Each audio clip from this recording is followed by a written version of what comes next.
Hai, kami daripada Kumpulan 3 akan membentangkan kami punya projek iaitu Smart RFID Barrier. Ini adalah ahli kumpulan kami yang terdiri daripada 5 orang iaitu Muhammad Farid Amri bin Zulkarnain, Aiman Afifi bin Ibrahim, Zul Amri bin Zulkifli, Raja Muhammad Shah bin Raja Ahmad Shah dan yang terakhir Atif bin Arif. Pengenalan untuk Smart RFID Barrier. Apakah itu Smart RFID Barrier? Ia merupakan satu sistem kawalan akses yang direka bagi mensimulasikan operasi keluar masuk kenderaan seperti di Lazzatul ataupun kawasan yang berpagar. Sistem ini menggunakan teknologi RFID untuk mengenal pasti pengguna melalui kad akses sebelum membenarkan kenderaan memasuki atau meninggalkan kawasan tertentu. Arduino digunakan untuk membaca kad RFID dan mengawal perkakasan manakala MATLAB Simulink bertindak sebagai pusat kawalan yang membuat keputusan sama ada akses dibenarkan ataupun ditolak. Terdapat 3 penyataan masalah utama iaitu yang pertama, kawalan keluar masuk secara manual memerlukan pengawasan manusia dan juga boleh menyebabkan kelewatan. Yang kedua, sistem yang tidak dapat membezakan laluan masuk dan keluar menyukarkan pemantauan pergerakan kenderaan. Dan yang ketiga, sistem yang menyimpan data pengguna hanya pada mikropengawal kurang fleksibel untuk pengurusan pengguna. Baiklah, yang seterusnya adalah kita akan masuk kepada objektif. Jadi, objektif projek ini adalah yang pertama sekali untuk mewujudkan sistem kawalan akses kenderaan bersifat automatik berasaskan RFID untuk menggantikan kawalan keluar masuk secara manual. Dan yang seterusnya adalah untuk mewujudkan sistem RFID dua hala bagi membezakan dan mengawal laluan masuk serta keluar kenderaan. Dan yang terakhir sekali adalah untuk membangunkan sistem pengesahan akses berpusat menggunakan MATLAB Simulink untuk meningkatkan fleksibiliti pengurusan pengguna.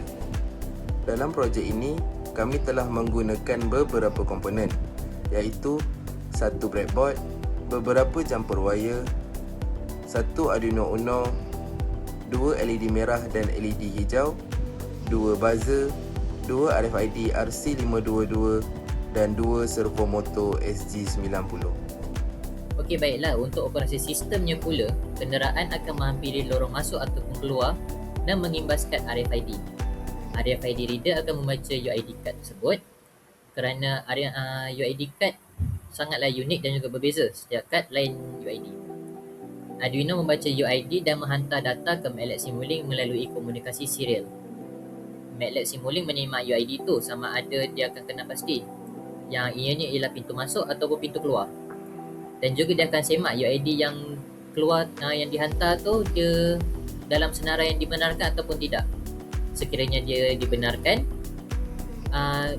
MATLAB Simulink akan hantar arahan G ataupun K bergantung pada kita punya kenderaan tu ada di lorong masuk ataupun lorong keluar.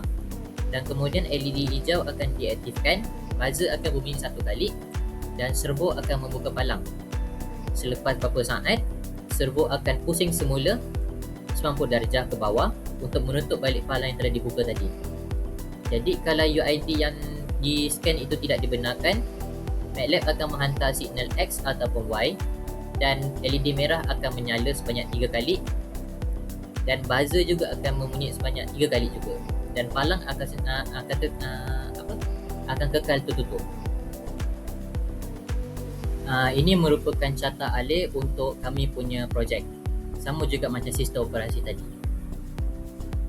Untuk MATLAB Simulink pula, kita orang mempunyai 4 blok yang berbeza iaitu serial receive, MATLAB function, serial configuration dan juga serial send.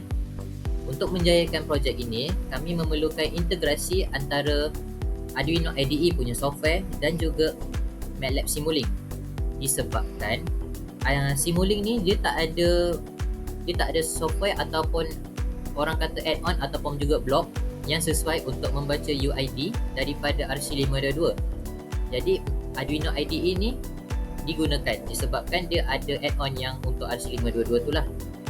So Arduino IDE ni dia akan membaca UID yang telah di-scan dan dia akan hantar ke dalam MATLAB Simulink untuk membaca either yang UID tu dia betul ataupun salah, dibenarkan ataupun tidak. Dan kemudian dia akan send semula ke dalam Arduino IDE untuk dikawal motor servo, LED dan juga buzzer. Okey, di bahagian prototype ini kami menayangkan video simulasi projek kami. Okey, di sini kami akan menunjukkan bagaimana smart barrier tersebut berfungsi. Okey, sebelum tu smart barrier ini telah diguna di beberapa tempat lah, seperti di tol ataupun di apartment ataupun di shopping complex. Jadi kami menggunakan model apartment sebagai projek kami. Jadi di dalam projek ini kami menggunakan 2 access card. Okay. Yang pertama sekali adalah access card yang tidak sah, di mana access card tersebut kami tidak set di dalam projek. Jadi apabila kad tersebut scan pada RFID, LED merah akan menyala, buzzer akan beep sebanyak 3 kali dan pagar tidak akan terbuka. Untuk kad yang kedua adalah kad yang sah, di mana kami setkan kad tersebut di dalam projek. Jadi apabila kad tersebut di scan pada RFID, LED hijau akan menyala, buzzer akan beep sebanyak 1 kali sahaja dan pagar akan terbuka. Jadi projek ini telah pun berfungsi dan tercapai objektif.